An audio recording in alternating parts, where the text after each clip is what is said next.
প্রথমেই বলি আমি ছোটবেলা থেকেই ভৌতিক ঘটনা, ভৌতিক জিনিসপত্র, প্যারানর্মাল অ্যাক্টিভিটিস, মুভিজ দেখা, এইসবে আমি খুব মানে ইন্টারেস্টেড ছিলাম আমি। তো এই একটা বিষয় ছোট থেকে আমার প্রচন্ড আগ্রহ ছিল। আমি যার কাছে যেরকম ভাবে গল্প পাই তার কাছে গিয়ে গল্প শুনি, এবং যাই গল্পতেই যাক সেটা ঘুরে ফিরে গিয়ে আবার ওই প্যারানর্মাল অ্যাক্টিভিটিতেই আসে। তো যেই কারণে গল্পের সম্ভার প্রচুর জমে যাচ্ছে, আর আশা করি সেগুলো আপনাদেরকে সবাইকে শুনিয়ে আমি আনন্দ দিতে পারবো। তো আজকের যে ঘটনাটা সেটা হচ্ছে যে আমার ব্যক্তিগত জীবন নিয়ে কিছুটা। তো যারা আমাকে পার্সোনালি চেনেন তারা জানেন যে আমি আগে চাকরি করতাম এবং ফার্মাতে ছিলাম। তো সেই সুবাদে আমাকে প্রচুর জায়গা ট্রাভেল করতে হতো। বিয়ের পর যথারীতি আমার হাজবেন্ডের সাথে অ্যারেঞ্জ ম্যারেজ হয় এবং তারপরে আমি মালদা শিফট করি। তো আমাদের যখন দেখাশোনা চলছিল তখন আমি এটা জানতে পারি যে আমার দিক থেকে যেমন আমার বাবা নেই, আমার বাবা খুব ছোটবেলায় মারা গেছেন। মা আর আমি দুজনে, আমাদের দুজনের ছোট্ট সংসার ছিল। আর আমার হাজবেন্ডের ক্ষেত্রেও আমার শাশুড়ি মা অনেকদিন আগে মারা গেছেন। তো ওর ক্ষেত্রেও বাবা আর ও। তো আমাদের কোথাও একটা এরকম ফিল হতো যে আমার মা হয়তো ওর মায়ের গ্যাপটা পূরণ করবে, আর আমার বাবা মানে ওর বাবা আমার বাবার গ্যাপটা পূরণ করবে। তো এরকমই খুব ছোট্ট আমাদের পরিবার। এবার আসি যে শ্বশুর বাড়িতে বিয়ে করার পরে যেটা ছিল যে আমার পক্ষে তো মানে চাকরি ছেড়ে সেটেল করা, এইদিকে একটা মানে ভয়ও ছিল, আবার নতুন একটা জীবনে পা দিচ্ছি সেটার একটা আনন্দও ছিল। তো বিয়ের পর আমি এখানে এসে যেমন কিছুই বিয়ের আগে পারতাম না, মানে এখনো খুব একটা পারদর্শী নই, তবে রান্না বান্না করা বা যে কোনো বাড়ির কাজ করা এগুলো আমার মা আমাকে কোনোদিনই করায়নি, করতে দেয়নি, এবং সেরকমভাবে আমি পারদর্শীও নই সেসব ব্যাপারগুলোতে। তো তারপরে যেটা হয় যে বিয়ের পরে আমি খুব টেনশনেই ছিলাম যে আমি কতটা সংসার সামলে উঠতে পারবো, কতটা রোজকার কাজ করতে পারবো। তো তারপরে আমি জানতে পারি যে আমাদের এই বাড়িতে একজন মানে মাসি থাকেন, যিনি ফুল টাইম থাকেন। তো আমাকে সেরকম ভাবে কোনো কিছুই এসে করতে হয়নি বা ধরতে হয়নি, উনি সবটাই করতেন। উনি রান্না বান্না থেকে শুরু করে বাড়ির যাবতীয় কাজ উনি করতেন, এবং বিগত উনি প্রায় 7-8 বছর এই বাড়িতে আছেন, যার জন্য উনি প্রত্যেকটা জিনিস জানেন। তো আমার ক্ষেত্রে ওনার থাকাটা মানে একটা খুব হেল্পফুল ছিল, যে আমাকে সেরকম ভাবে কিছুই বুঝতে হবে না, কিছুই ইয়ে করতে হবে না, সবটাই উনি বোঝেন, সামলে নেন। তো বিয়ে করে আসার পরে যেটা হয় যে আমি প্রথম ওনার কাছ থেকে এসেই আমার রিসেপশনের দিন যে ওনার কাছ থেকে এটা বুঝতে পারি যে উনি আমাকে ঠিক পছন্দ করেন না। মানে আমার রিসেপশনের দিন উনি যেখানে ঘর ভর্তি লোক সবাই আছেন, সেদিন উনি অসুস্থ হয়ে যান। তো আমরা ভাবি হ্যাঁ, মানুষের শরীর থাকতেই অসুস্থ তো হবেই, এটা খুব ন্যাচারাল জিনিস, বিয়ের ধকলও গেছে, উনি বিয়েতে অনেক কাজ করেছেন, অনেক কাজ ওনার বেড়ে গেছিল সেই সময়, তো এটা নর্মাল। কিন্তু আমার কোথাও একটা ওনাকে দেখে ভাইব আসতো যে উনি আমাকে ঠিক অপছন্দ করেন, পছন্দ করেন না। তো উনিও আমার সাথে খুব বেশি কথা বলতেন না, মিশতেন না, আর আমিও খুব বেশি ওনার সাথে মানে কথা বলতাম না, বা সেরকম মানে ওনাকে কোনো কিছু ইনস্ট্রাক্ট করা এটা আমি কখনোই করতাম না। উনি ওনার মতন করতেন, আমি আমার মতো থাকতাম। তো তারপরেই যেটা হঠাৎ করে আমি লক্ষ্য করি, মানে যেটা আমাদের প্রথম সমস্যা শুরু হয়, সেটা হচ্ছে আমাদের বাড়িতে প্রচন্ড অশান্তি, এবং সেটা আমার আর হাজবেন্ডের মধ্যে বারে বারে অশান্তি হচ্ছে, আমার হাজবেন্ড আমার শ্বশুরমশাইয়ের মধ্যে অশান্তি হচ্ছে, এবং সেটা রেগুলার বেসিসে, রোজ। তো তারপরে যেটা হয় যে আমি দেখি যে এরকম একজনকে নিয়ে কেন এরকম অশান্তি হচ্ছে। উনি না সবসময় সবার মধ্যে একটা মিসআন্ডারস্ট্যান্ডিং ক্রিয়েট করার চেষ্টা করতেন। তো তারপরে আমাদের হানিমুন হয়, আমরা চলে যাই, এবং সেই টাইমটা আমরা প্রায় সেই মাসটা অনেকটা সময় আমরা বাইরে থাকি, তো কিছুই সেরকম বুঝতে পারিনি। তো হানিমুন থেকে আসার পরে যেটা হয় যে ওনার বিহেভিয়ার আরো দিন দিন রুড হয়ে যেত। উনি আমার কোনো রকম কোনো হেল্প করতেন না, আমার ইভেন একই বাড়িতে থেকে উনি আমার রুমটা অবধি ক্লিন করতেন না। তো আমিও সেটাতে না খুব বেশি মাথা ঘামাতাম না, চলো করছে না ঠিক আছে। তো একটা টাইম পরে আমি ঠিক করলাম যে উনি যখন আমার আমার পার্টিকুলার আমার কোনো কাজ করছেন না, তো আমরা আর একটা কাউকে হেল্পের জন্য রাখি। তো তারপর থেকে ওনার কাজটা গিয়ে দাঁড়ায় যে উনি খালি রান্না করতে থাকেন আমার বাড়িতে, এবং বাকি সমস্ত হাউস হোল্ডের যে কাজগুলো হয় সেগুলো অন্যজন করতে শুরু করেন। তো সেই যে যিনি করতে শুরু করেন তাকেও উনি ঠিক করেছিলেন, তো যাতে ওনার সাথে কোনো রকম প্রবলেম না হয়। তো আমরা বাড়িতে তিনজন, আমার হাজব্যান্ড, আমার শ্বশুর, আমি, তিনজনই খুব ওনাকে মানে ঠেকিয়ে চলতাম যে উনি যাতে সন্তুষ্ট থাকেন, কারণ উনি চলে গেলে আমাদের পুরো সংসার অচল হয়ে যেত। তো সরি, এবার যেটা হয় যে আমার হানিমুন থেকে আসার পরে আমি কনসিভ করি। তো আমার কনসিভ করার পর যথারীতি আমাদের বাড়িতে একটা পুরো খুশির আমেজ, সব দিকে সবাই খুব আনন্দে মানে সবকিছু নেয়। কেননা বাড়িতে একটা সন্তান আসা একটা অনেক বড় একটা খুশির জিনিস। তো আমরাও খুব খুশি হয়ে যায়। এবার জুন মাসের 6 তারিখে আমি জানতে পারি যে আমি কনসিভ করেছি। তো যথারীতি জুন মাসের 8 তারিখে আমরা ডাক্তার দেখাতে যাই, প্রথম ডাক্তার দেখাতে যাই। তো সেই অনুযায়ী ডাক্তার দেখেন, আমার কিছু ইনিশিয়াল স্টেজে যে টেস্টগুলো থাকে সেগুলো হয়। তো তখনও সমস্ত কিছু নর্মাল। তারপরে যেটা হয় যে 5 উইকসের মাথায় একটা টিভিএস টেস্ট এখন ডক্টর সবার করান, সেটাও করা হয়, তখনও নর্মাল। এবং তখন দেখা যায় যে আমার 2টো শ্যাক এসছে, যেটা শুনে আমার বাড়ির লোকরা আরো সবাই খুব খুশি হয়ে যায় যে তাহলে হয়তো টুইন্স বেবি আসছে। আর আমিও খুব খুশি হই যে টুইন্স আসছে, এরকম একটা খুব আনন্দের জিনিস এটা। তো তারপরে দিন চলতে থাকে এবং সেইভাবেই দেখতে দেখতে আমার প্রায় 6 উইকসের মাথায় আমি পৌঁছই। যখন আমার 6 উইকস চলছে তখন হঠাৎ করে একদিন উনি বাড়ি গেলেন, আমাদের যে হাউস হোল্ডের হেল্প ছিল তিনি বাড়ি গেলেন। তো বাড়ি যাওয়ার পরে উনি ফিরে এলেন, ফিরে এসে উনি বাড়ি গেলেই কিছু প্রসাদ আনতেন, এটা খুব নর্মাল, মানে যখনই যেতেন তখনই আনতেন। তো আমরা ওটা আমাকে এনে দিলেন যে এই টাইমে প্রসাদটা নাও, ঠাকুরের মা কালীর প্রসাদ এনেছি, হ্যান ত্যান। তো আমি ওটা খেলাম খুব সুন্দর করে। তখন অবধি আমরা কোনো কিছু কিন্তু বুঝতে পারিনি। তারপরে যেটা হয় যে উনি 17 তারিখ মনে হয় সম্ভবত বাড়ি গেছিলেন, 19 তারিখ ফিরেছিলেন। 20 তারিখ থেকে আমার একটা শরীর খারাপ হতে শুরু করে। এবং সব থেকে বড় ব্যাপার, আমার কিন্তু যখন আমি কনসিভ করেছি আমার সমস্ত রিপোর্ট নর্মাল, সমস্ত কিছু নর্মাল, কিন্তু আমার শরীর খুব খারাপ। মানে আমরা যখন ডাক্তারের কাছে যাচ্ছি, আমরা ডাক্তারকে এটা বলছি যে যদি সবকিছু নর্মাল থাকে তাহলে আমার এত শরীর খারাপ কেন করছে, আমার এত ব্যাক পেন কেন হচ্ছে, আমার এত সিমটমস কেন আসছে। তখন ডাক্তার জানায় যে এটা খুব নর্মাল, এটা এই সিমটমসগুলো এখন আসে, তো এটা একদমই নর্মাল, কোনো চিন্তার বিষয় নেই। আমি সারাদিন না খালি শুয়ে থাকতাম। এবার প্রথমেই জানাই যে আমি কিন্তু খুব বেশি ধার্মিক ব্যক্তি একদমই নই, আমি পূজা আর্চার যে রেগুলার করতাম সেরকম নয়। কিন্তু বিয়ের পর আমার বাড়িতে যেহেতু আর অন্য কোনো মেয়ে নেই উনি ছাড়া, তো আমার শ্বশুরমশাই আমাকে বলেন যে পুজোটা তোমাকে করতে হবে, তুমি করো। তো পুজোটা আমি করছিলাম, আমি হঠাৎ করে পুজোটা করা স্টপ করে দিলাম। এবার সেটার জন্য আমি বললাম যে আমি সকালবেলা উঠতে পারছি না, উঠে আমাকে চান করতে হচ্ছে, আমার অসুবিধা হচ্ছে, এখন এমনিতেই শরীর খারাপ তার মধ্যে। তো তার মধ্যে আমি কোথাও একটা ছুতো পাই যে কনসিভ করে গেলে পুজো করা যায় না।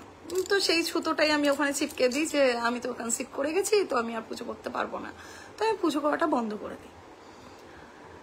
এবার 20 তারিখে আমার হঠাৎ করে একটা ব্রাউন ডিসচার্জ হয়।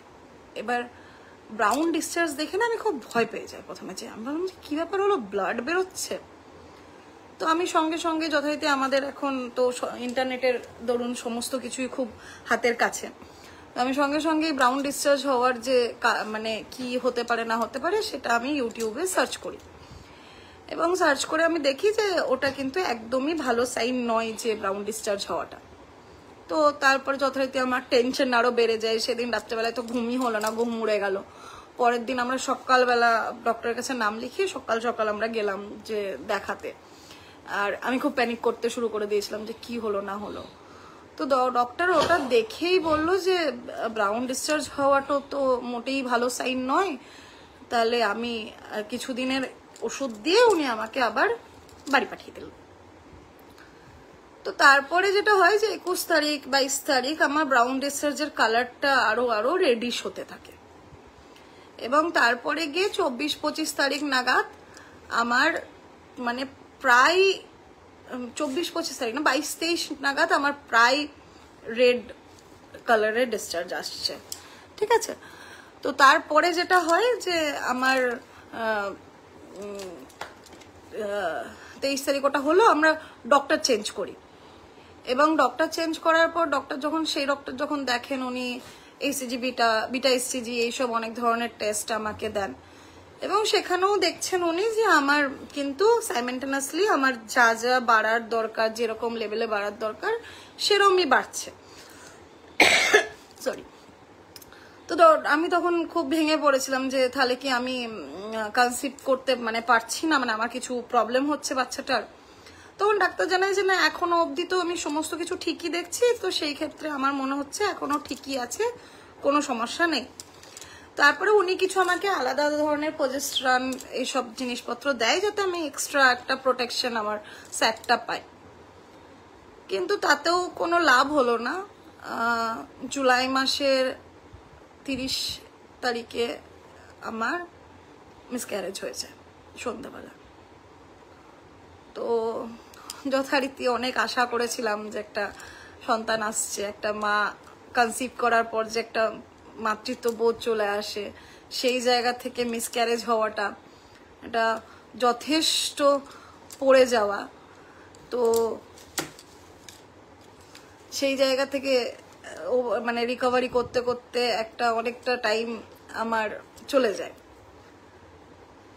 তারপর আমি যথারীতি ভাবি যে এতটা ডিপ্রেসড থেকেই বা কি হবে, মানে এখন আমি কথাগুলো বলছি তাতেও আমার কিছুটা গলা কেঁপে উঠছে। তো ভাবলাম ডিপ্রেস থেকেই বা কি হবে। তো আমার হাজবেন্ড বললো যে তুমি কদিন যাও বহরমপুর থেকে এসো, ওখানে তোমার বন্ধু বান্ধব সবাই আছে, তোমার ভালো লাগবে। তো আমি যাই ওখানে। এবার যেটা হয় যে আমার হাজবেন্ড যেদিন আমাকে ড্রপ করে ফিরে আসছে, সেদিন আমাদের গাড়ির ভেতরে সামনের সিটের যে ড্যাশবোর্ডটা থাকে সেখানে ও হঠাৎ করে কোনো কাজের জন্য ওই জায়গাটা খুলেছে যেখানে জিনিসপত্র ছোট ছোট রাখা যায়।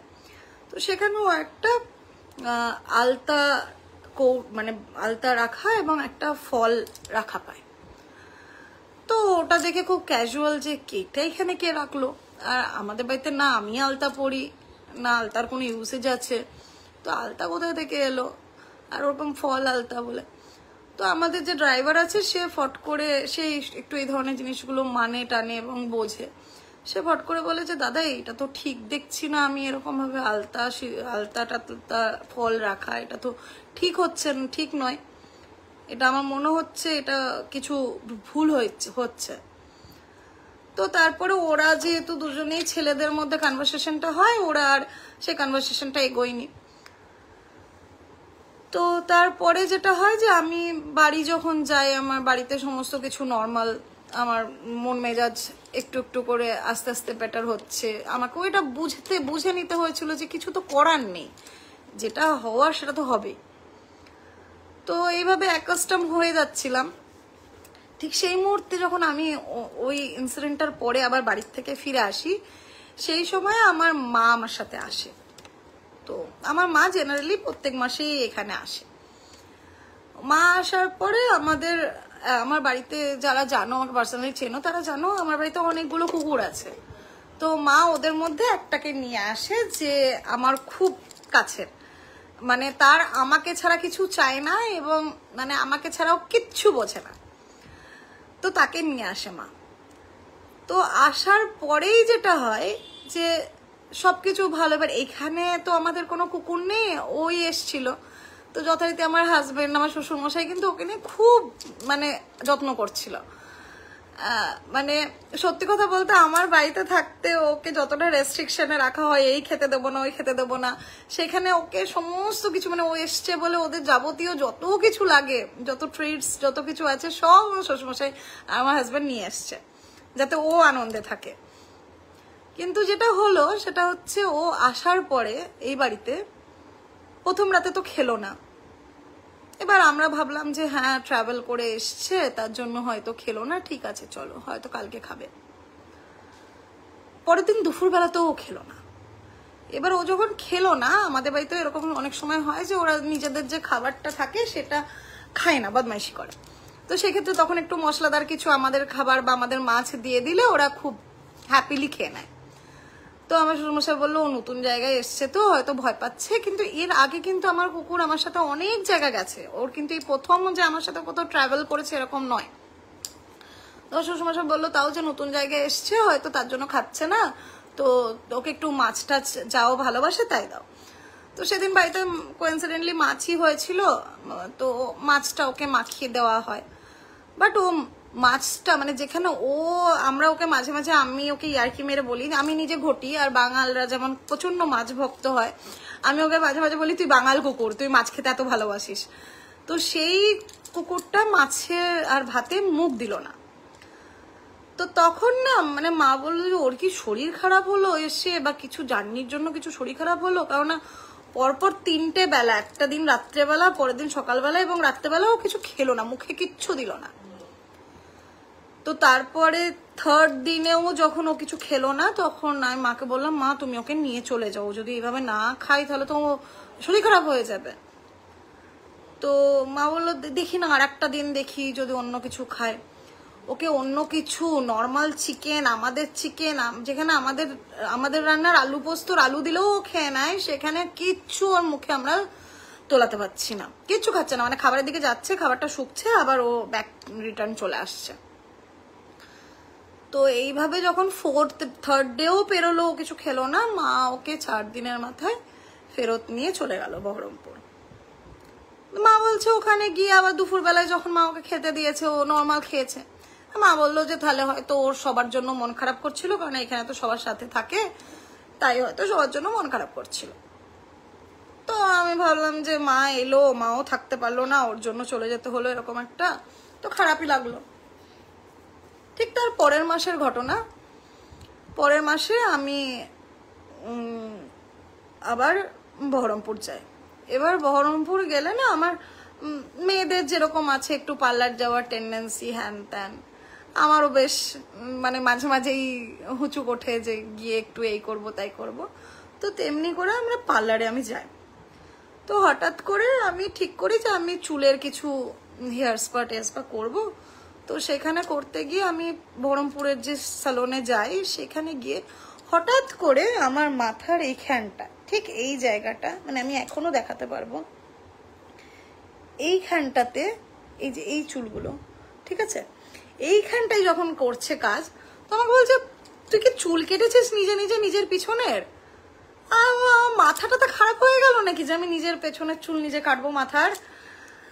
তো তখন আমাকে দেখা যায় তখন এই চুলগুলো না আমার সদ্য কাটা, এবং ঠিক এতটা জায়গা পুরো কাঁচি দিয়ে ক্যাচ করে কেটে দিলে যেরকম হয়, একদম গুড়ি গুড়ি গুড়ি গুড়ি চুল হয়ে আছে, পুরো গোল করে অতটা জায়গা আমার চুল নেই কাটা। এবার আমি ওটা দেখে, আর সেদিন আমার সাথে মাও গেছে, মা হট করে এসে বলছে কি করে হলো এটা? তো আমরা নিজেরা বলছি, এবার যে যারা পার্লারে আছেন তারা তো অনেক এক্সপিরিয়েন্স, তারা তো জানেন যে কোন কাটাটা কিরকম হতে পারে। তো তারা বলছেন না এটা পুরো কাঁচি দিয়ে কেটে নেওয়া চুলটা, তুই কাঁচি দিয়ে এভাবে চুল কেন কেটেছিস? তখন আমি বললাম যে আমি তো অনেক সময় হিট টিট ইউজ করি, তার জন্য হয়তো পুড়ে গিয়ে থাকতে পারে বা ব্রেকেজ হয়েছে। তো বললো হ্যাঁ এটাও পসিবল। তো আমরা পুরো ব্যাপারটা ইগনোর করে যাই। আমার মায়ের মনে কোথাও একটা এই কাটাটা এরকম ভাবে দেখে না খুব স্ট্রাইক করে, ও মা বারবার বারবার এসে দেখতে থাকে যে এরকম ভাবে কাটা, একদম এখন অনেকটা এতটা মতো বড় হয়ে গেছে। তো তারপরে দেখে ওই কাটাটা। তো তারপরে যেটা হয় যে আবার আমি রিটার্ন বহরমপুর আসি, এবং আমি বহরমপুর আসার সময় আমার আরেকটা কুকুর আছে সেন্ট বার্নার্ড, আমি সেটাকে নিয়ে আসি। তো এবার খুব এক্সাইটেড ছিলাম যে লিও আসবে, লিও আমার কাছে থাকবে। তো যথারীতি লিও এসে আমার কাছে থাকবে, আমি এটা নিয়ে খুব আনন্দেই ছিলাম। তো এখনো আমার কাছে বাবান আছে, ও মাঝে মাঝে এদিক ওদিক করছে বলে আমি একটু ডিস্ট্রাক্ট হয়ে যাচ্ছি। তো লিও এসে আমার কাছে থাকবে এরকমটা আমি ভাবছিলাম। তো তারপরে যেটা হয় যে লিওকে আমরা নিয়ে আসি যখন, এইখানে আস্তে আস্তে লিওর সন্ধেবেলা, প্রায় সন্ধেবেলা। এবার কি হয় যে যখনই আমরা কোনো পশুকে বাড়িতে নতুন জায়গায় নিয়ে আসি, তারা খুব এক্সাইটেড হয়ে পুরো ঘর ঘুরে বেরিয়ে দেখে। যাদের বাড়িতে ডগস আছে তারা জানো। লিওকে আনার পর যেটা হলো, প্রথম যে লিও গাড়ি থেকে তো খুব আনন্দ নিয়ে নামলো, তারপরে ঘরে ঢুকতে চাইছে না। মানে ওকে রীতিমতো যে কলার বেল্ট পরানো থাকে সেটা ধরে আমি টানছি, আয় আয় ঘর ঢোক, ও ঘরে আর ঢুকছে না, ও বাইরেটাই ঘুরে বেড়াচ্ছে। তো তারপরে কোনো রকমে ওকে ঢোকানো হলো, ঘরে আনা হলো। এবার আমার শ্বশুরমশাই আর আমি মিলে ওকে গোটা ঘরটা দেখাচ্ছি যে লিও এটা এখানে ঘর, এই ঘর ওই ঘর, ও আমাদের সাথে ঘুরে ঘুরে দেখছে। সেই করতে করতে ওকে ছাদে নিয়ে যাওয়া হয়েছে। তো আমাদের বাড়িতে আরেকটা জিনিসও বলে রাখি, আমাদের ওই মাসির সাথে মাসির এক নাতিও এই বাড়িতে থাকতো। ওনার মানে ছেলেটা ক্লাস 4-এ মনে হয় পড়ে। তো ওর সমস্ত কিছু মানে স্কুলিং টুলিং এ, টিউশন, বাড়িতে এসে টিউশন পড়াতো, সমস্ত খরচা সমস্ত কিছু আমার শ্বশুরমশাই আর আমার হাজব্যান্ডই নিতেন, যেহেতু বাচ্চা ছেলে একটা এখানে থাকে পড়ে। ইভেন মাসির যে দুটো ছেলে আছে তার মধ্যে এক ছেলে আমাদেরই দোকানেও কাজ করেন। তো যখন ছাদে লিওকে ঘোরানো হচ্ছে তখন মাসি ছাদে ওপরে এসছে। লিও ক্যারেক্টারটা এরকম যে লিও সেন্ট বার্নার্ড হলেও ও প্রচন্ড ভীতু। ও আমাদের বাড়ির যে স্পেনিয়াল স্পিচ থাকে তাদেরকেও ও ভয় পায়, মানে স্পিচটাও যদি আমার ঘ্যাক করে আমার লিও লেজ গুটিয়ে চলে আসে, এই লেভেলে লিও ভীতু। এবং একদম ভোদাই কুকুর, মানে ওর মাথায় কোনো বুদ্ধি শুদ্ধি কিচ্ছু নেই। কিন্তু সেই লিওই ছাদে ঘোরাঘুরি করছে, মাসি হঠাৎ করে দেখতে এলো যে কুকুরটাকে দেখবো বলে। ও না মাসিকে পুরো অ্যাটাক করার মতো, মানে কুকুরের অ্যাটাকিং মুডটাই পুরো আলাদা হয়, পুরো অ্যাটাক করার মতো গিয়ে তেড়ে গেল। মাসি কোনো রকমের ছাদের দরজাটা ঠেলে দিয়ে নিচে পালিয়েছে। এবার আমি না শকড, আরে লিও এরকম ভাবে কাউকে তাড়তে পারে? মানে লিও কাউকে ভুক অব্দি করে না, সে একটা মানুষকে তেড়ে গেল। এবার আমার শ্বশুরমশাই আর কি মারছে যে মাসিকে পছন্দ হয়নি লিওর, মাসিকে পছন্দ হয়নি লিওর, এরকম আর কি মারছে। আমার কাছে না ওই ব্যাপারটা তখন খুব শকিং লেগেছে যে লিও এইভাবে কাউকে তেড়ে যেতে পারে, এটা অসম্ভব ব্যাপার। আমি যথারীতি লিওকে নিচে নিয়ে এসে আমার মাকে ফোন করলাম। মাকে বললাম, মা জানো লিও মাসিকে তেড়েছে। এবার লিও এতটাই শান্ত স্বভাবের, মা বলছে লিও তেড়েছে? আমি বললাম হ্যাঁ। বলছে তাহলে কি মাসি ওকে কিছু মানে হাই হুই করেছে? আমার না, মাসি ওকে জাস্ট দেখতে এসছে ছাদেও, মাসিকে পুরো অ্যাটাক করার মতো করে তেড়েছে। তো আমার কাছে ব্যাপারটা কিন্তু ঠিক হজম হলো না যে লিও কেন এরকম করলো। রাত্রেবেলা যত রাত বাড়ছে লিও কিছুতেই এই বাড়িতে থাকবে না। এবার তখন না আমরা বুঝতে পারছি না যে ও থাকবে না, আমরা দেখছি ও কাঁদছে খালি।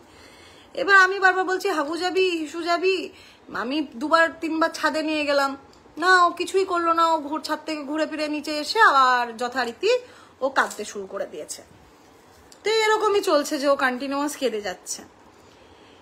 এবার রাত্রেবেলা আমার হাজবেন্ড দোকান থেকে ফেরে একটু দেরি করে, ও ফিরেছে যখন, ওকে দেখে সে কন্টিনিউয়াস কেঁদে যাচ্ছে, ওকে দরজার কাছে নিয়ে যাচ্ছে, মানে ও দরজাটা খুলে দাও, ও বাড়ির থেকে বেরোবে, ও বাড়িতে থাকবে না। এবার ও বলছে যে লিও নতুন এসছে, লিওর হয়তো মন খারাপ করছে সবার জন্য। ও রাত্রেবেলা সারা রাত কাঁদলো। আমরা সারা রাতে ওকে প্রায় আরো 4বার ছাদে নিয়ে গেলাম যে ওর পটি পেয়েছে কিনা, হিসু পেয়েছে কিনা। কিছুতেই ও না একটা মিনিট ঘুমালো, না আমরা ঘুমালাম। ও সারা রাত জেগে থাকলো, আমরা সারা রাত ওর সাথে জেগে থাকলাম। নট ইভেন ওকে যে ঘরে আমরা রেখেছি, ও ঘরেও এক জায়গায় বসছে না, একবার এখানে যাচ্ছে একবার সেখানে যাচ্ছে আর কেঁদে যাচ্ছে। তো আমরা ডিসাইড করলাম যে এইভাবে হলো তো খুব সমস্যা, ওকে একটু আনন্দ দিতে হবে। তো পরের দিন সকালবেলা যথারীতি আমার বর গিয়ে ওর জন্য হার, মানে ওর যে ট্রিটস গুলো হয় সেগুলো নিয়ে আসলো, সেগুলো দেওয়া হলো না, সেগুলোও খাচ্ছে না। এবং ঘটনাচক্রে বলে রাখি সেদিন কিন্তু রাত্রেবেলা এসে লিও খায়নি। এবার সেক্ষেত্রেও আমরা ভেবেছি জার্নি করে এসছে যার জন্য হয়তো খাচ্ছে না। পরের দিন সকালবেলা ডাইনিং রুমটা অনেকটা আমাদের বড়, তো ওখানে আমি বসে আছি, লিও বসে আছেন। মাসি হঠাৎ করে ওপরে এসছে। লিও ঘুমিয়ে মানে শুয়েছিল এরকম, হঠাৎ করে ও মাসিকে দেখে না, সে বাঘ শিকার করতে যাওয়ার আগে সামনের পাটা যেমন একটা বেন্ড ডাউন করে এরকম বসে ঝাঁপায়, একদম সেম একটা পশ্চার নিয়েছে। আর মাসি ওর থেকে 7-8 হাত দূরে। আমি চেয়ার থেকে কোনো রকম মানে যে লিওর লাফটা দিয়েছে, আমি কোনো রকমে লিওর কোমরটা এইভাবে ধরে শুয়ে পড়েছি মেঝের মধ্যে, আর মাসি অমনি দৌড় নিচে। আমি তো ভাবছি কি ব্যাপার হলো, এইভাবে লিও অ্যাটাক করতে কেন যাচ্ছে ওই মানুষটাকে? আর বাড়িতে কাউকে মানে আমাদের আর একটা যে হাউস হেল্প ছিল সে বাড়িতে সকালবেলা কাজ করে গেল, তাকে কিচ্ছু করলো না, এনাকেই কেন এরকম করছে? এবার কিছুক্ষণ পরে আমার শ্বশুরমশাই যখন এলেন, শ্বশুরমশাই এসে লিওকে আদর করছেন, লিওকে মাসিকে দূর থেকে দেখাচ্ছে যে এটা মাসি, এরকম করো না, মাসি রান্না করে, হ্যান ত্যান এসব বলছে। লিওকে সামলানো যাচ্ছে না, ও সেই কন্টিনিউয়াস চিল্লে যাচ্ছে ওনার দিকে তাকিয়ে এবং অ্যাটাক করতে যাওয়ার মতো একটা ভঙ্গি, আর খাচ্ছে না।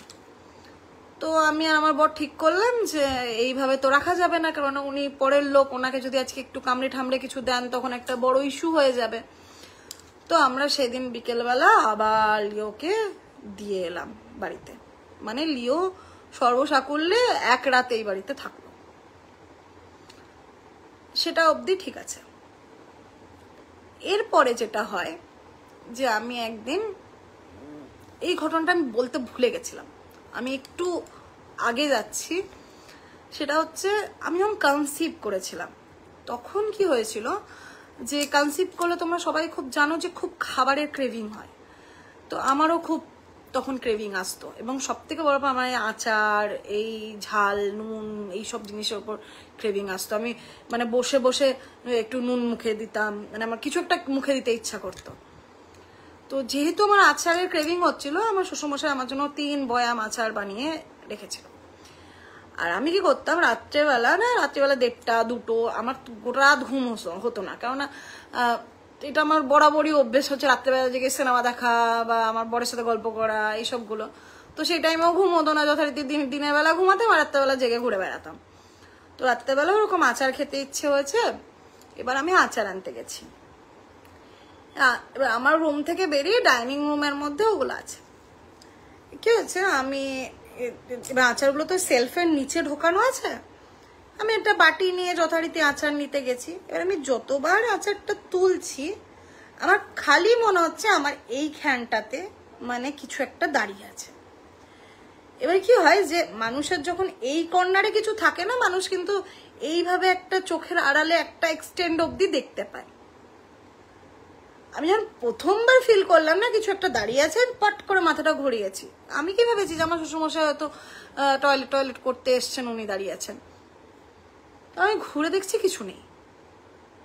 এবার আমি বলে রাখি, আমাদের ডাইনিং রুমে দুটো অ্যাকোরিয়াম আছে, সেগুলোর কিন্তু লাইট আছে, মানে একদমই যে অন্ধকার সেটা নয়, সেইখানেরও একটা ছোট্ট লাইটও কিন্তু রাত্রেবেলা অনেকটা আলো দেয়।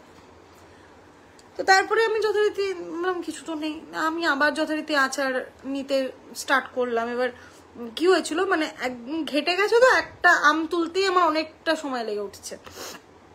সেকেন্ডবার যখন তুলেছি আমার আবার মনে হচ্ছে আমার এখানটায় কেউ একটা দাঁড়িয়ে আছে, and that is for sure একটা মানে পুরো না, আমি মানে দেখতে পাচ্ছি যে someone is standing behind me.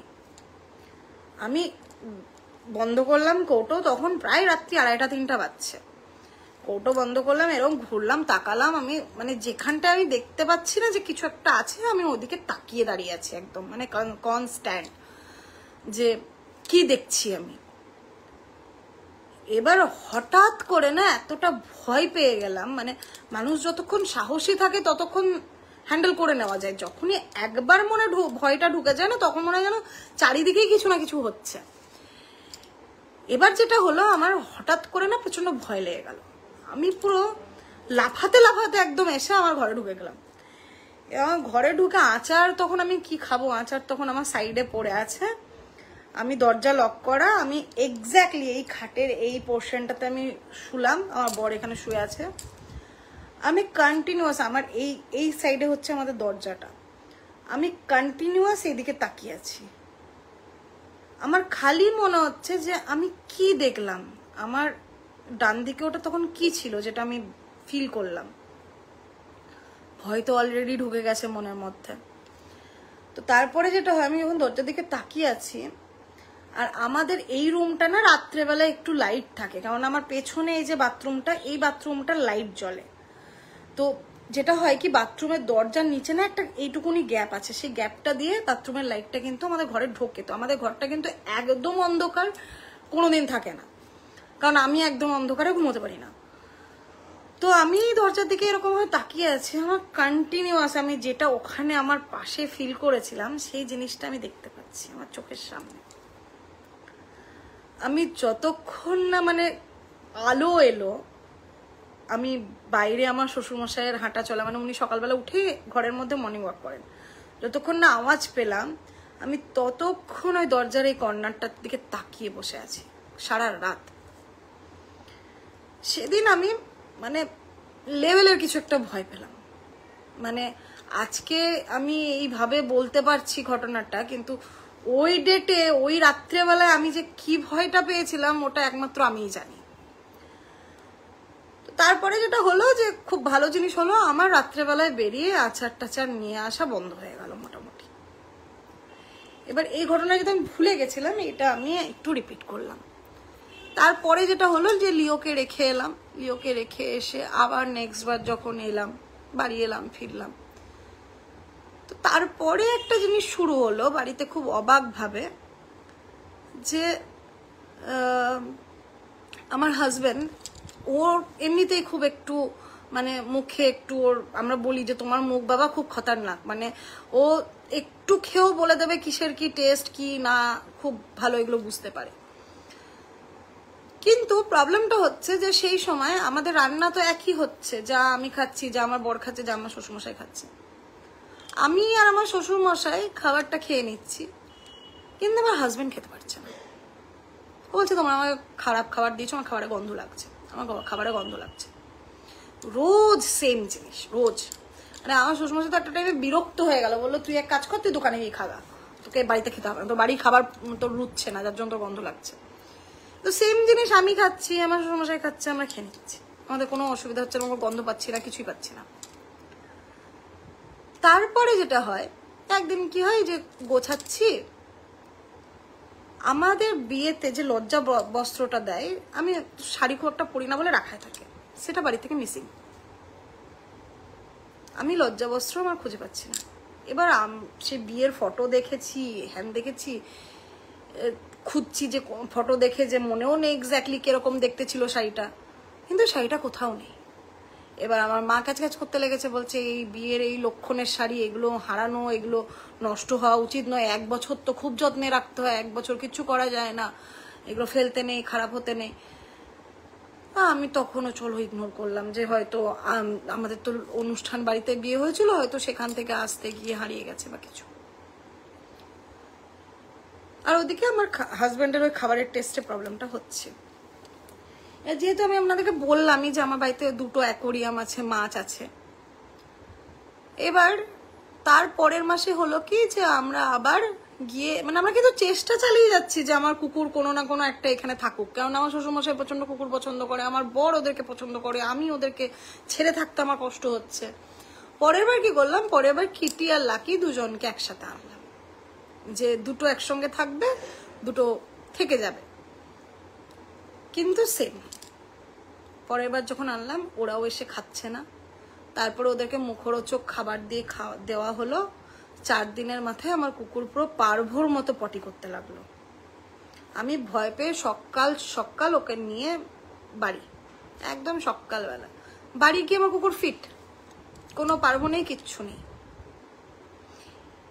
এবার আমার মানে টেনশন হতে লাগলো যে হচ্ছেটা কি, সমস্যাটা কোথায় হচ্ছে। ওদেরকে রেখে চলে এলাম বাড়ির থেকে। তারপরে যেটা হলো, তার পরের মাসের ঘটনা বলছি, মানে এটা হচ্ছে, আমি কথা বলছি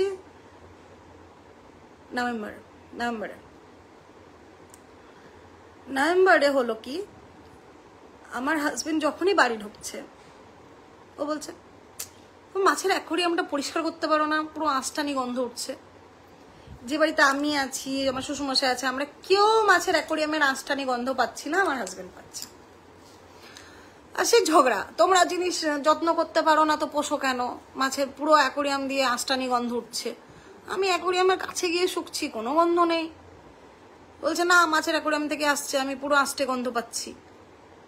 এই নিয়ে বেশ কিছুদিন চললো, ওকে দেখিয়ে বসিয়ে ওর সামনে একদিন অ্যাকোয়ারিয়াম পরিষ্কার করা হলো। তারপরেও পরের দিন এসে আবার বলে যে অ্যাকোয়ারিয়াম মাছের গন্ধ পাচ্ছি, মাছের গন্ধ পাচ্ছি। এবার হচ্ছে যে আমি এইসব ইনসিডেন্ট শুনতে শুনতে না, আমার কোথাও তো একটা স্ট্রাইক করছিল যে বাড়িতে কিছু হচ্ছে।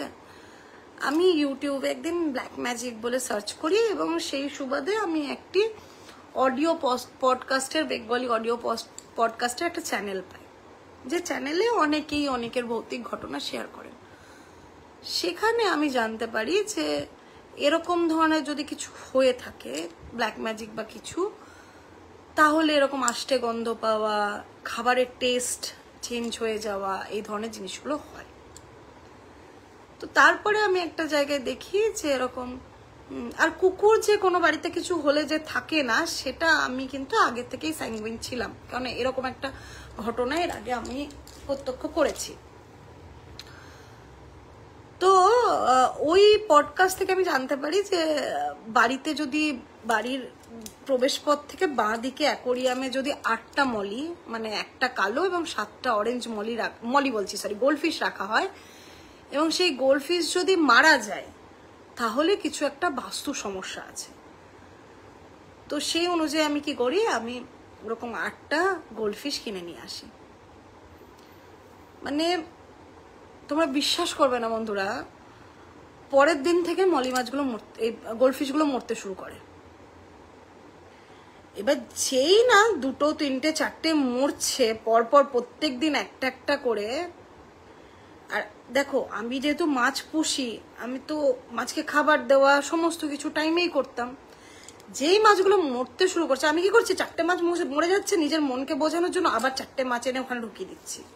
এইভাবেই চলছে। তো তারপরে আমার কিরকম হলো যে দেখি তো আর কিছু টেস্ট করে দেখি। তো ওই পডকাস্টেই আমি শুনেছিলাম যে বাড়িতে তুলসী গাছ লাগালে যদি কিছু হয়ে থাকে তো সেই তুলসী গাছ বাঁচে না।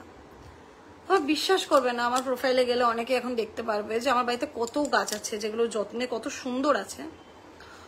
সত্যি কথা বলতে আমি তুলসী গাছ বাঁচাতে পারছি না। আমি যখনই তুলসী গাছ পুঁতছি, তুলসী গাছটা মারা যাচ্ছে। এই টাইমে আমি মোটামুটি স্যাঙ্গুইন হয়ে গেলাম। সমস্ত কিছু স্মেল, খাবারের টেস্ট চেঞ্জ হওয়া, আমার একদিন রাত্রেবেলা ভয় পাওয়া, তারপরে হচ্ছে আমার কুকুরগুলোর এই বাড়িতে এসে একটা খাবার মুখে না দেওয়া, না থাকতে চাওয়া, মলি মাছের মারা যাওয়া, তুলসী গাছের মারা যাওয়া, এতগুলোর পরে না আমার কোথাও একটা মাথায় কাজ করছে যে কিছু একটা হচ্ছে এবং কিছু একটা করা হয়েছে। তারপরে যেটা হলো যে আমার কনসিভ করার, মানে আমার মিসক্যারেজটা হয় জুলাই মাসে। তো অগস্ট, সেপ্টেম্বর, অক্টোবর আমাদের ডাক্তার আমাদেরকে 3 মাস ওষুধ দিয়েছিল। তারপরে 3 মাস পর থেকে আবার বলেছিল যে আমরা কনসিভ করার জন্য ট্রাই করতে পারি। নভেম্বরে আমরা কি করতাম যে আমরা ওভুলেশনটা ট্র্যাক করতাম, ওভুলেশন ক্যালকুলেটর দিয়ে, যেটা গুগলে খুব সহজেই পাওয়া যায়। তো আমরা ওভুলেশনের টাইমটা দেখে রেখেছিলাম যে এই টাইমে আমরা উই উইল ট্রাই। যেটা হলো ওভুলেশনের সময় আমরা দুজনে কোনো রকম রিলেশনসে যেতে পারলাম না। এবং তোমরা যারা সায়েন্স ব্যাকগ্রাউন্ডের আছো তারা নিশ্চয়ই জানবে যে ওভুলেশনের টাইমটা কিন্তু 1-8 দিনের হয় না, একটা 5 দিনের স্লট হয়। আমরা ওই টাইমটা কোনোভাবেই আমরা কোনো রিলেশন রাখতে পারলাম না। এবার যেটা হয় যে একটা ম্যারিড কাপলের জন্য তারা কনসিভ, মানে আমি কনসিভ করতে চাইছি, শুনিতে চাইছি, এখানে এরকম একটা সমস্যা হওয়া, যথারীতি আমিও খুব ফ্রাস্ট্রেটেড হয়ে যায়, আমার হাজবেন্ড ফ্রাস্ট্রেটেড হয়ে যায়। ও বলে কি আমার কি শরীর খারাপ হয়ে গেল? আমি দেখো এরকম ধরনের শরীর খারাপ না, এরকম আসে যায় না। মানে এরকম হঠাৎ করে এলো, হঠাৎ করে কাউরি এলো না। যাদের থাকে এরকম সমস্যা তাদের থাকেই বরাবর। তো ওভুলেশনটা মিস হয়ে গেল, আমরা কিছু করতে পারলাম না। এটা যখন হলো, কারণ তার আগে আমার হাজবেন্ডের স্মেল পাচ্ছিল, খাবারের টেস্ট চেঞ্জ হয়ে যাচ্ছিল, তখন আমি একদম মানে হয় না যে আব কুছ করনা পড়েগা, এবার আমার মাথার ওপর দিয়ে জল যাচ্ছে। তো আমি যথারীতি ঠিক করি যে না, আমি এবার কাউকে একটা দেখাবো যে যারা এই জিনিসগুলো বোঝে টোঝে। এবার এই ব্যাপারেও তো একটা ভয় আছে কি, যে অর্ধেকের বেশি লোক তো ভাওতা দেয়, অর্ধেকের বেশি লোক তো মানে জালিয়াতিই করে, কেউ অরিজিনাল কে সেটা তো বোঝা যায় না। দেখা গেল আমি যার কাছে ভালোর জন্য গেলাম, সেই উল্টে আমাকে এমন কিছু বললো, আমি আরো উইক হয়ে গেলাম মেন্টালি। তো সেই অনুযায়ী আমি দোকানে যাই। আমাদের দোকানে কিছু এমন স্টাফও আছে, কিছু মাসি আছে বা এমন স্টাফ আছে যারা মানে এইসব ব্যাপারগুলো একটু বিলিভ করে। তো ওরকম মাসিকে গিয়ে বলি একজনকে যে তুমি কি জানো এরকম কোথাও কিছু হয় কিনা, মানে যারা জানে এগুলো বুঝতে পারবে। মাসি আমাকে বলে এখানে একটা পাশে মাজার আছে, ওখানে চলো বৌদি, ওখানে পীর বাবাটা অনেক কিছু বলতে টলতে পারে। এবার খুব ইন্টারেস্টিং একটা জায়গা। আমি কিন্তু আমার বাড়িতে আমার হাজবেন্ডকে বললাম যে আমি এরকম যাবো, ও তো শুনে গেছে এই সব জায়গায় কেউ যায় নাকি, পাগল হয়েছো। আমি গিয়ে দেখি না, আমার স্যাটিসফ্যাকশন, আমাকে যদি উনি বলেন যে আমার বাড়িতে কিছু হচ্ছে না, আমার স্যাটিসফ্যাকশন হবে, আমি মেন্টালি এতটা যে ডিপ্রেশনে চলে যাচ্ছি সেটা ঠিক হয়ে থাকবে। তো এই বলে আমি গেলাম। এবার যেটা হলো হচ্ছে, আমি যেদিন মাজারে যাব সেদিন সকালবেলা না আমি একটা পাকামো করেছি। সেদিন সকালবেলা আমার শ্বশুরমশাই বসে আছে, ওই মাসি বসে আছে। আমি হঠাৎ করে ওই মাসিকে শুনিয়ে বলি যে জানো বাবা, আমার মনে হচ্ছে আমাদের বাড়িতে কেউ ব্ল্যাক ম্যাজিক বা কিছু এই ধরনের জিনিস করেছে। তো বাবা বলছে ধুর, এই যুগে এসে এইসব হয় নাকি, ও এইসব হয় না, এগুলো অন্ধবিশ্বাসী, এইসব হোস না, সব ঠিক হয়ে যাবে, আর কোনো তো সমস্যা নেই, সব ঠিক হয়ে যাবে, ঠাকুরের নাম কর, সব ঠিক হয়ে যাবে। আমি বললাম না বাবা, আমি অনেক কিছুতে প্রমাণ পেয়েছি, আমার মনে হচ্ছে আমাদের বাড়িতে কেউ ব্ল্যাক ম্যাজিক করেছে। তো আমি আজকে একটা জায়গা আমার মাকে পাঠাবো, সেই লোকটা অনেক এসব তন্ত্র জানে, ও অনেক কিছু পারে। তো যেই আমার বাড়িতে কিছু করেছে, তো তাকে ওটা ঘুরিয়ে দেওয়া হবে, তার দিকে চলে যাবে, এরকম একটা ব্যাপার।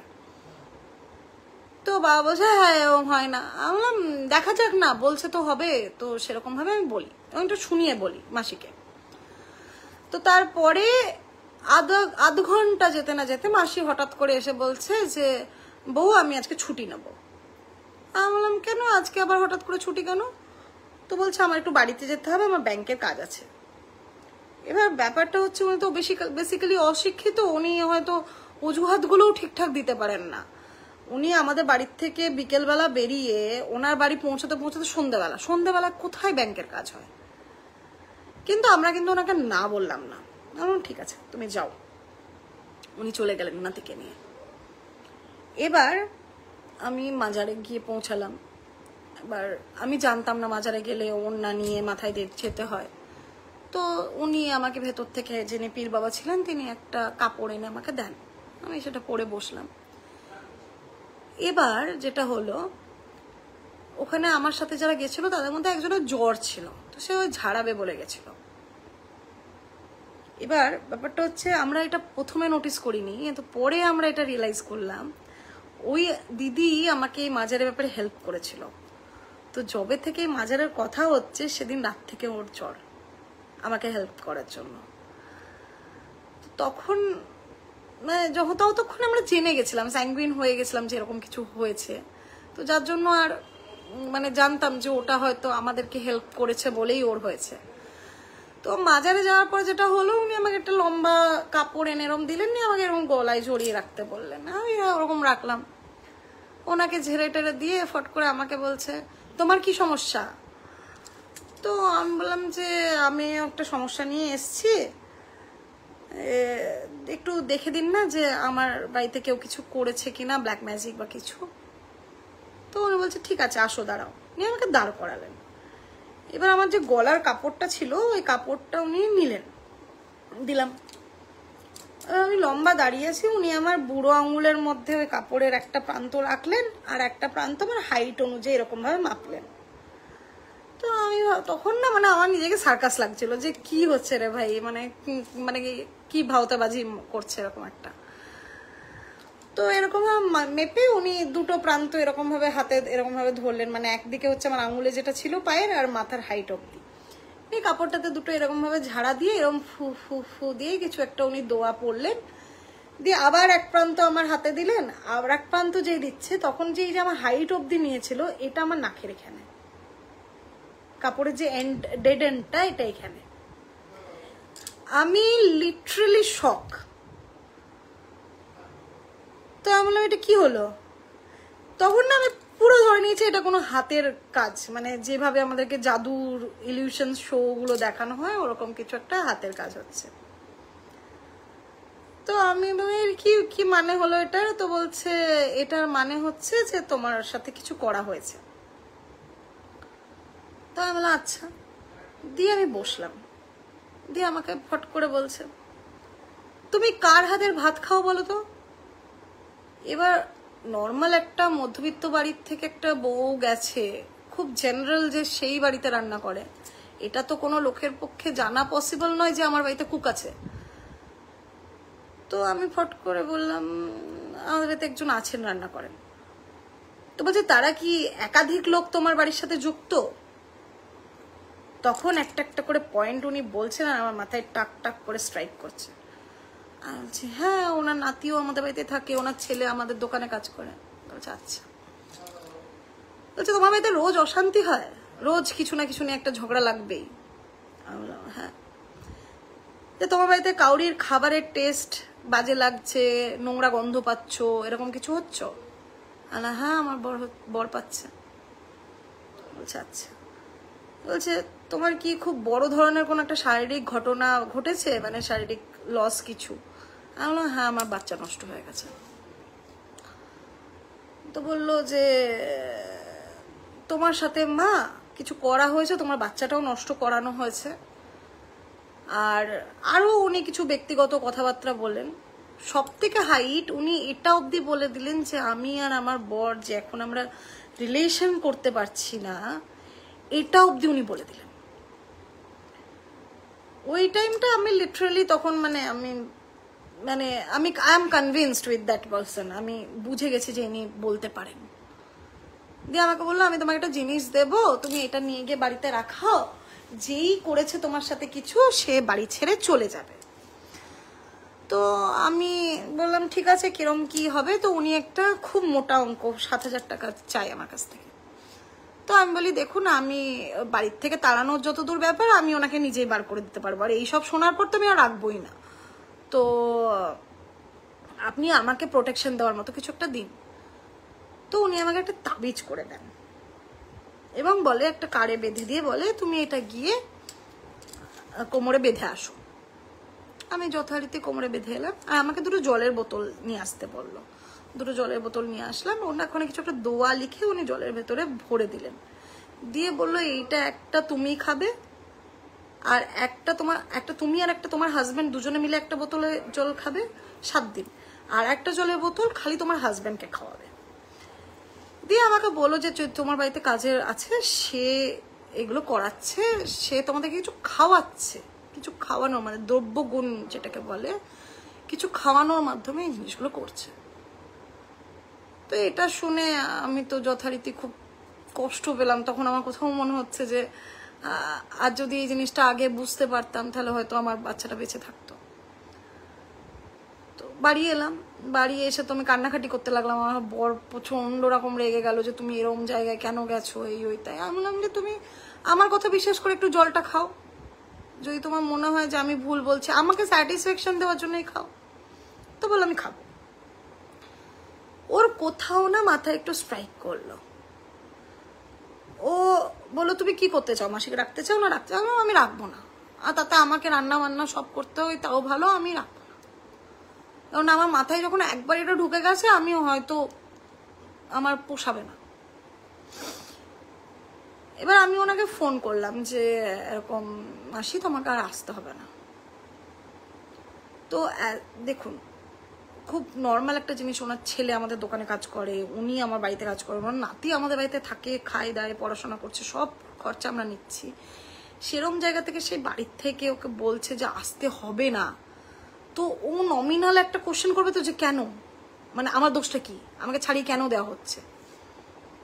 উনি না কোনো কথা বলেন না, উনি বলেন আচ্ছা, মানে যেন উনি জানতেন যে ওনাকে আমরা ছাড়িয়ে দেব। এবার আমার বর যেটা করলো, বর সঙ্গে সঙ্গে, এবার ওরা মৈথিল ব্রাহ্মণ, ওদের বাড়িতে একটা নিয়ম আছে বিয়ের পর ওরা নারায়ণ পুজো দেয়। আমাদের বিয়ে হওয়া প্রায় 8 মাস হয়ে গেল, আমরা নারায়ণ পুজো দিতে পারছি না। এবার আমার বর বললো বাবাকে ফোন করে, বাবা তখন দোকানে ছিল, বাবাকে ফোন করে বলছে তুমি আজকেই পুরোহিত দেখো, আমরা কালকে সকালবেলা যেন পুরোহিত নারায়ণ পুজো করতে আসে, মানে কোনো না হ্যাঁ কিচ্ছু শুনবো না, যা কেনাকাটা করার তুমি এখনই রাত্রেবেলা করে নাও। তো ওদিকে তো পীর বাবার ওখান থেকে জলটা নিয়ে এসেছি, সেটা রাত্রে একবার খেয়েছি, সকালবেলা পুরোহিত এলো, বড় করে নারায়ণ পুজো হলো। সেদিন দুপুরবেলা আমাদের মধ্যে সমস্ত কিছু নর্মাল। সেটা কোথাও ঠাকুরের ভক্তি থেকে বলতে পারো, উইল পাওয়ার বেড়ে গেছিল, মনের জোর বেড়েছিল, বা কি হয়েছিল আমি জানি না। তো যে জিনিসটা বিগত তার আগে 11 দিন ধরে হচ্ছে না, সেটা সেদিন নর্মাল। টাচউড উনি যে আজ বাড়িতে নেই, উনি তারপরে একদিন বাড়িতে আসেন, এবং সেটা খুব ভোরবেলা। তো আমি আমার হাজব্যান্ডকে বারবার বললাম যে সিসিটিভি ফুটেজটা তুমি বার করো, দেখো কি আছে, কি করতে এসছিল। আমার হাজব্যান্ড আমি জানি না দেখেছে কি না, তবে আমাকে আর দেখায়নি। উনি কি করতে আমার বাড়ির সামনে এসেছিলেন, আমাকে দেখায়নি। এবার তারপর থেকে আমার বাড়ির সিচুয়েশন অনেক চেঞ্জ। এখন আর আমার বাড়িতে ঝগড়া হয় না। সব থেকে বড় ব্যাপার, এই মাছের অ্যাকোরিয়ামই আছে, আমার বর গন্ধ পায় না। অন্য মাসি এখন রান্না করছে, আমার বরের টেস্টেও কোনো সমস্যা হচ্ছে না। আমি যে আগে সারাদিন একটা মানে বিছানা থেকে উঠতে পারতাম না, সেই জিনিসটা চেঞ্জ হয়ে গেছে। আমি এখন আবার দোকান যাওয়া স্টার্ট করেছি। তুমি জানি না আজকের ডেটে দাঁড়িয়ে এগুলো হয় কি হয় না, কিন্তু আমার সাথে যেটা হয়েছে সেটা তো আমি দেখেছি, আমি প্রত্যক্ষ করেছি। এবার দেখা যাক ঠাকুরের কৃপায়, আবার ঠাকুর কবে চাইবে সেদিন হয়তো আমি মা হতে পারবো। তবে আর এটা যদি আমরা না জানতে পারতাম, বা ওনাকে যদি না বের করে দিতাম, তাহলে উনি এমনই একটা কিছু দিচ্ছিলেন যেটাতে আর ইন ফিউচার আমরা কোনোদিন বাবা মা হতে পারতাম না। আজকে 26 তারিখ থেকে আজকে 11 তারিখ, তাই তো? 27, 28, 10, আজকে 10 তারিখ। আজকে 12 দিন হয়ে গেল, 13 দিন হয়ে গেল বাবান আমার বাড়িতে আছে, দিব্যি খাচ্ছে, কোনো প্রবলেম নেই। মানে যে কুকুরগুলোকে আমি 4 দিন এই বাড়িতে ক্রস করাতে পারিনি, সেই কুকুর আজকে আমার 13 দিন আমার বাড়িতে আছে, এবং এখনো থাকবেও। মানে ও রেগুলার খাওয়া দাওয়া থেকে শুরু করে সব করছে, কোনো অসুবিধা নেই। এখন আমাদের যে মাসি থাকে, সেই মাসির কাছে খায়, সেই মাসির হাতে রান্না খাচ্ছে, সব খাচ্ছে। তো এটা বলবো না যে সবার সাথেই এরকম সমস্যা হয় বা কিছু, তবে কিছু কিছু সাইন হয়তো আমি আপনাদেরকে জানাতে পারলাম। এরকম কিছু থাকলে একটু চেষ্টা করুন যদি প্রতিকার করা যায়, কেননা আজও তো কিছু না কিছু হয়, না হলে তো হতো না, এটা যেটা হলো সেটা তো হতো না। তো এটাই আমার জীবনের একটা বড় এক্সপিরিয়েন্স, যেটা খুব রিসেন্টলি ঘটে গেছে। আর সবাইকে অনেক অনেক ধন্যবাদ, সবাই এতক্ষণ ধরে ধৈর্য নিয়ে আমার সুখ দুঃখের এই গল্পের মধ্যে আমার সঙ্গে থাকলো। সবাই আমার সঙ্গে এখানে দেখছে আমাকে এখনো। আশা করব সবাই আমাকে একটু একটু উইশ করো, একটু আমার জন্য প্রার্থনা করো, প্রে করো, যাতে সমস্ত কিছু কাটিয়ে উঠে সবকিছু নর্মাল হতে পারে। আর এরপরে অবশ্যই আমি আবার সবার রেসপন্স ভালো পেলে আবার এখানে আসবো গল্প শোনাতে, গল্প বলতে, ঘটনা বলতে। অ্যাকচুয়ালি এগুলো তো গল্প কোনোটাই নয়, গল্প হলেও সত্যি এই ঘটনা বলাই খুব ভালো। তো সবাই জানিও কিরকম কি লাগলো। আমি পরবর্তী আবার এখানে কখনো আবার লাইভে এসে আমার পাস্ট একটি এক্সপিরিয়েন্স আছে সেটি, বা বাকি যে ঘটনাগুলো আছে সেগুলো অবশ্যই জানাবো সবাইকে। সবাই খুব ভালো থেকো, আনন্দে থেকো, সুস্থ থেকো, শুভরাত্রি, আর মনের জোর নিয়ে থেকো। Tata. Please subscribe to our channel Hana Tales. Comment, share, like, and don't forget to hit the notification bell for more videos.